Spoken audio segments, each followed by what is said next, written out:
What's up, people? Just making a real quick video. I ain't gonna hold y'all time, but a good old mallet, tire mallet, something to check your tires with for all my truckers out there, dump truckers and truckers all over.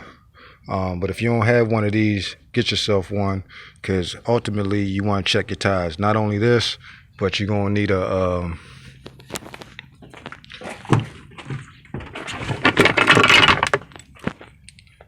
good straightforward air pressure gauge.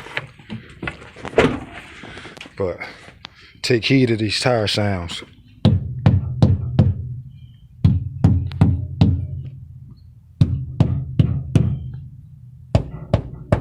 That's the flat one right there. 20 psi was in that thing, and I still hear the leak, so I know where it's at. It's time for a tire change. I got a spare one sitting at home in my garage. Like I say, this week might be a short week, so I'll call my guy out here and get that tire swapped out. Don't forget to hit that like, subscribe button. We out.